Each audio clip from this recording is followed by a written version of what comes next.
23e édition, 23e numéro, libre à vous, madame, monsieur, bienvenue à la Minute de l'économie. Tout de suite, les grandes articulations. Investir au Cameroun, le pays séduit. Une délégation du fonds d'investissement dénommé Vital Capital Fund a échangé mercredi dernier à Yaoundé avec les membres du gouvernement camerounais au centre des échanges, le logement social, l'agriculture, la santé, l'éducation, l'hydraulique et les énergies renouvelables. Vital Capital Fund se présente comme un fonds d'une dotation initiale de 500 millions de dollars visant à investir notamment en Afrique au sud du Sahara dans l'amélioration des conditions de vie des communautés locales.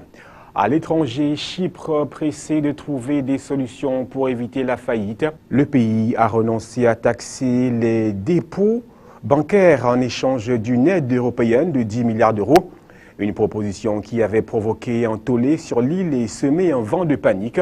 Les distributeurs ont été pris d'assaut, les banques sont toujours fermées et tous les virements sur Internet impossibles depuis près d'une semaine, et ce, au moins jusqu'à mardi prochain.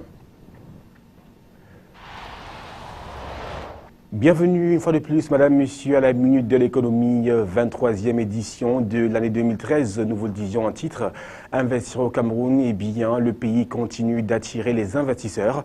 Une délégation du fonds d'investissement dénommé Vital Capital Fund a échangé mercredi dernier à Yaoundé avec les membres du gouvernement au centre des travaux entre justement les membres du gouvernement et cette délégation, le logement social, l'agriculture, la santé, l'éducation, l'hydraulique, les énergies renouvelables. Vital Capital Fund se présente comme un fonds d'une dotation initiale de 500 millions de dollars visant à investir notamment en Afrique au sud du Sahara dans l'amélioration des conditions de vie des communautés locales.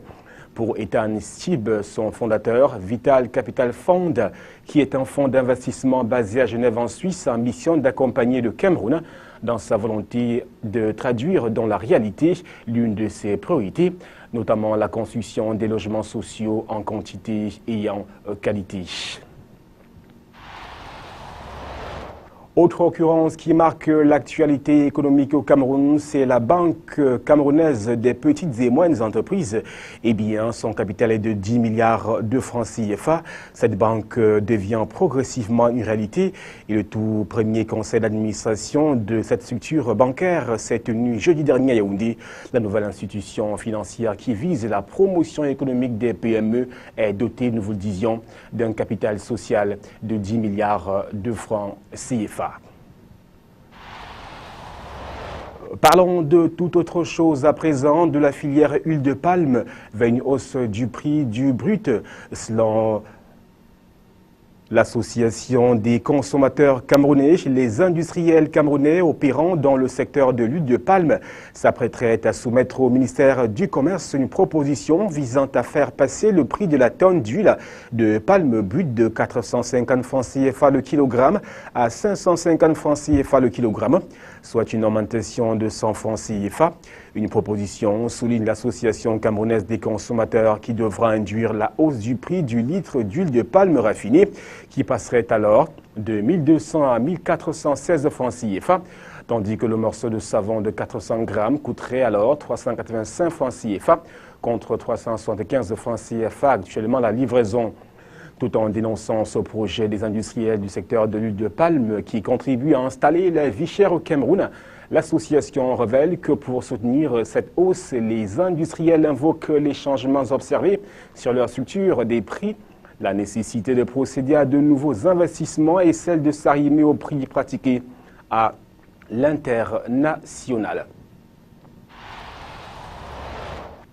Conservation et utilisation de la biodiversité en Afrique occidentale et centrale. Eh bien, un programme vient d'être lancé à Douala. C'était le 19 mars dernier par le Carbap. Éric Bertantiche était de la rencontre. Voici son compte rendu.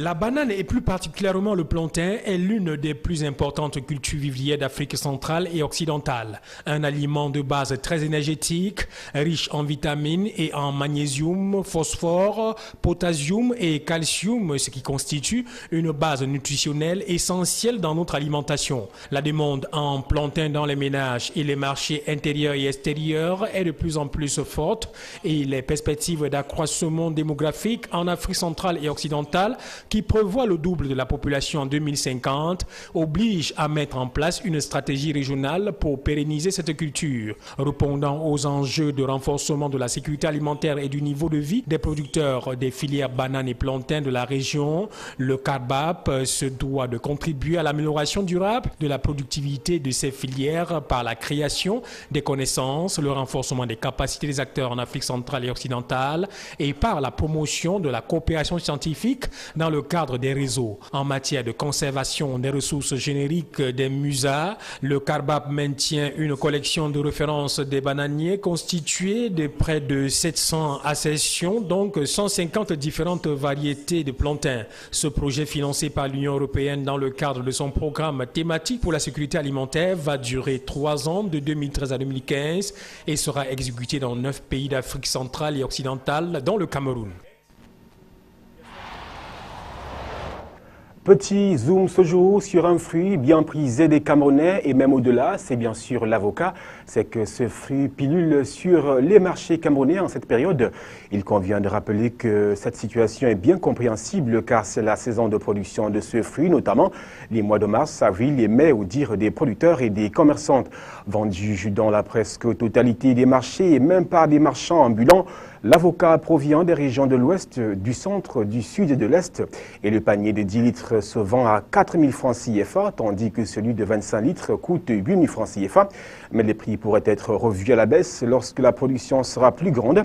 Les clients ne se font pas attendre dans ce secteur depuis le retour de ce fruit consommé de préférence sous forme de salade ou prisé par les femmes pour ses vertus cosmétiques.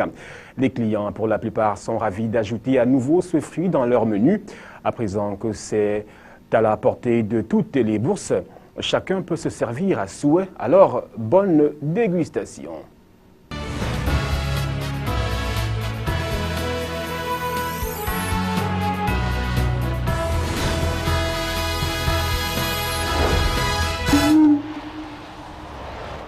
L'actualité économique au-delà des frontières camerounaises en présent nous amène en Europe, bien évidemment, du côté de Chypre, qui est pressé à trouver des solutions pour justement éviter la faillite. La course contre la montre se poursuit à Chypre. Le Parlement doit se prononcer ce vendredi sur de nouvelles propositions pour réunir des fonds et ainsi éviter la faillite de l'île. Une alternative au plan de sauvetage européen rejeté mardi. On parle aujourd'hui d'un fonds de solidarité, d'un blocage sur une longue durée des capitaux placés dans les banques et de la fusion des deux principaux établissements bancaires. Sous la pression de la zone euro et de la Banque centrale européenne, Nicosie a jusqu'à lundi pour trouver les 6 milliards d'euros nécessaires pour compléter son plan de sauvetage. Des tractations suivies de très près par la population inquiète d'un effondrement du système bancaire, des Chypriotes en colère et qui manifestent. Le pays a renoncé à taxer les dépôts bancaires en échange d'une aide européenne de 10 milliards, une proposition qui avait provoqué un tollé sur l'île et semé un vent de panique. Les distributeurs ont été pris d'assaut, les banques sont toujours fermées et tous les virements sur Internet impossibles depuis près d'une semaine et ce au moins jusqu'à mardi.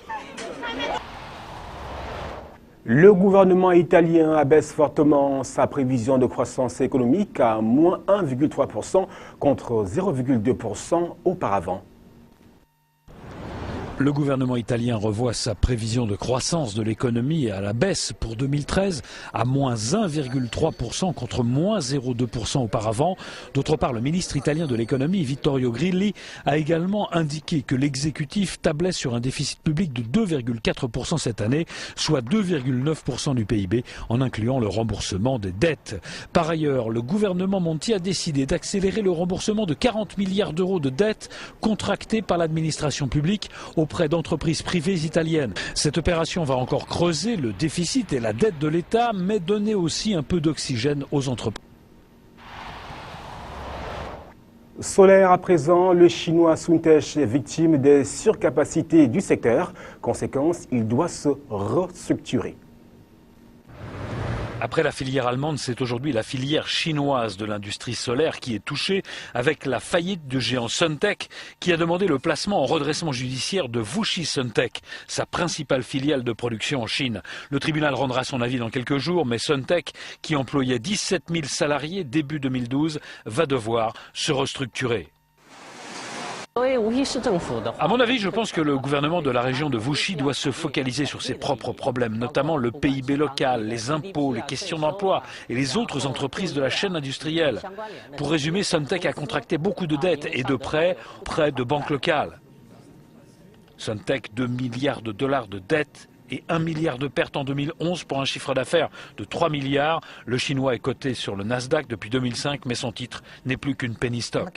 La raison pour laquelle nous nous sommes développés si rapidement, c'est que des pays européens comme l'Allemagne et l'Espagne avaient des politiques qui encourageaient l'utilisation de produits solaires. En d'autres mots, les gouvernements encourageaient une politique tournée vers la consommation. Après l'effondrement des acteurs allemands et la perte de milliers d'emplois en France, c'est au tour des Chinois de payer la contraction du marché de l'énergie solaire et la baisse des aides publiques. Depuis longtemps, les fabricants chinois de panneaux solaires sont accusés de dumping par leurs concurrents européens.